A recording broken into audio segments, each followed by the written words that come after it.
नमस्कार दोस्तों।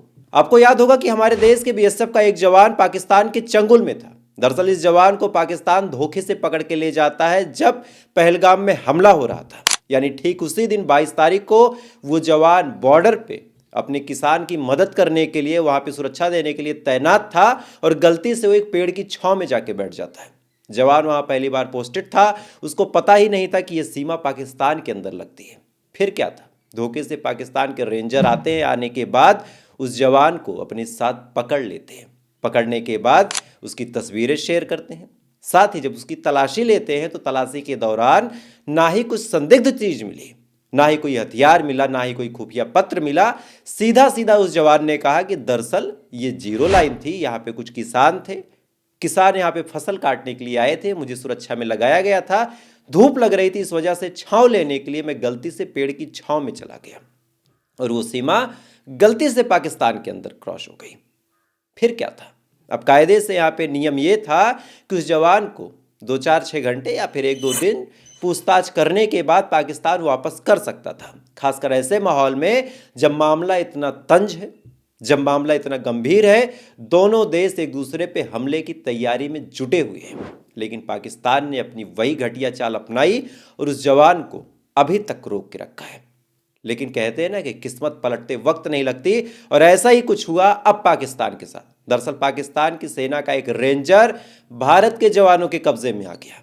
ये भी चाहे गलती से, चाहे घुसपैठ करते हुए, चाहे जो भी वजह हो, भारत की सीमा में आता है। और जैसे ही भारत की सीमा में आता है, इसके बाद इसको गिरफ्तार कर लिया जाता है। अब गिरफ्तार करने के बाद अब भारत के पास एक बड़ी पैठ है, एक बड़ा मुद्दा है और अपने जवान को आज़ाद करवाने का एक बड़ा मौका है।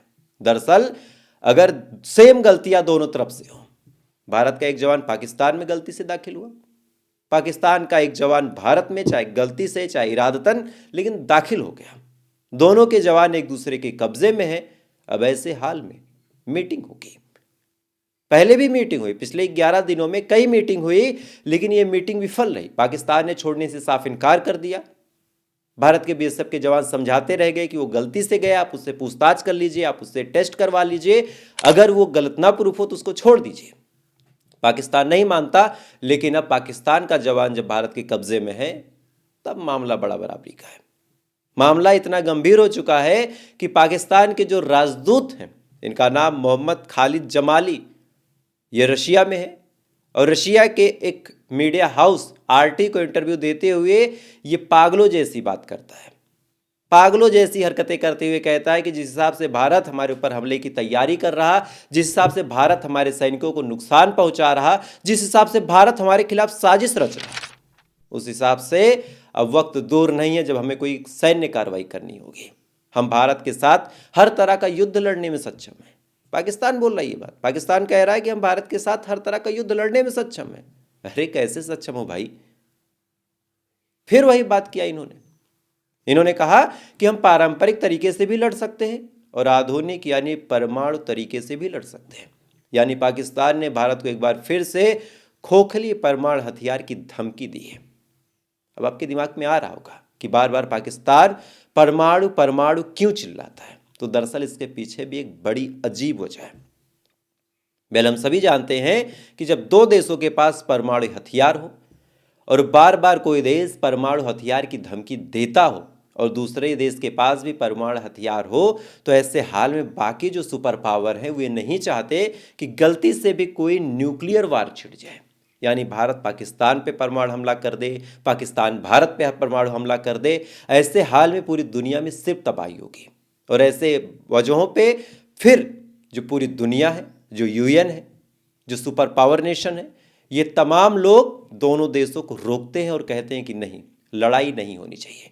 पाकिस्तान को ये बात पता है कि अगर भारत हमला करता है तो पाकिस्तान पूरी तरह बर्बाद हो जाएगा, पूरी तरह तबाह हो जाएगा। हमारी 1-2 मिसाइलों में ही पाकिस्तान का बेड़ा गर्क हो जाएगा। लेकिन अब इस चीज़ से बचने के लिए पाकिस्तान ने क्या गजब का दिमाग लगाया।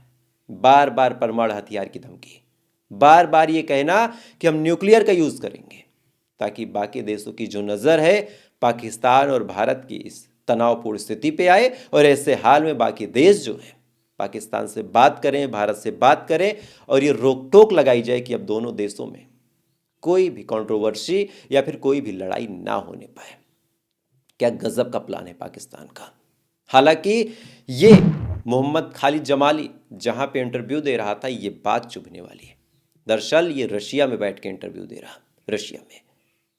रशिया में आज तक कोई भी पाकिस्तानी भारत के खिलाफ ऐसी बात नहीं बोल पाया, और उसके पीछे कई वजह हैं। एक तो रशिया हमारा सबसे अच्छा दोस्त है, दूसरा ब्रिक्स का मेंबर भी है। ऐसे हाल में कोई रशिया में बैठ के नहीं बोल सकता था। लेकिन हमारे देश की खराब फॉरेन नीति, हमारे देश की खराब विदेश नीति का आज असर है कि रशिया में बैठ के कोई बोल रहा।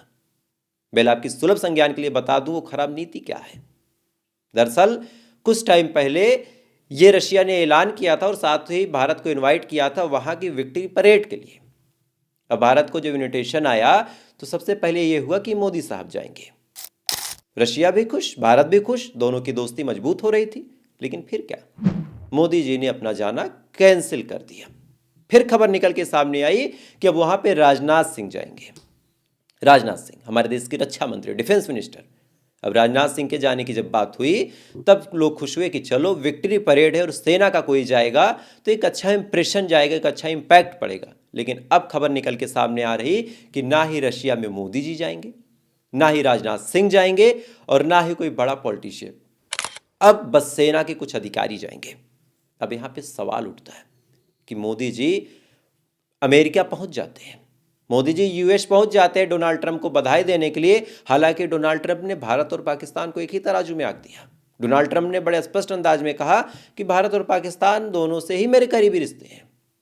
भले ही मोदी जी वहां पे माय डियर फ्रेंड करते नहीं थक रहे थे, लेकिन अंगूठा दिखा दिया, ठेंगा दिखा दिया डोनाल्ड ट्रंप ने। अब ऐसे हाल में हमारे देश के पास एक ही रास्ता बचा था, रशिया। लेकिन रशिया से भी डिप्लोमेटिक रिश्ते शायद गड़बड़ हो रहे, क्योंकि विक्ट्री परेड में न जाना कहीं ना कहीं रशिया को आहत करेगा, कष्ट देगा, तकलीफ होगी उसे कि भारत तो हमारा अच्छा दोस्त है, आ क्यों नहीं रहा। खैर, करंट मुद्दा यह है कि हमारे देश का एक जवान पाकिस्तान के कब्जे में है, पाकिस्तान का एक रेंजर भारत के चंगुल में है। अब ऐसे हाल में टेबल टॉक जब होगी, भारत की स्थिति काफ़ी मजबूत है, और इसी को देख के पाकिस्तान बौखलाया है और बार बार परमाणु की धमकी देता है। खैर, अब ऐसे हाल में क्या होगा आप बताइएगा। बाकी ऐसे अपडेट के लिए आप चाहें तो फॉलो कर सकते हैं। तब तक आप अच्छे रहिए, खुश रहिए। जय हिंद, जय भारत।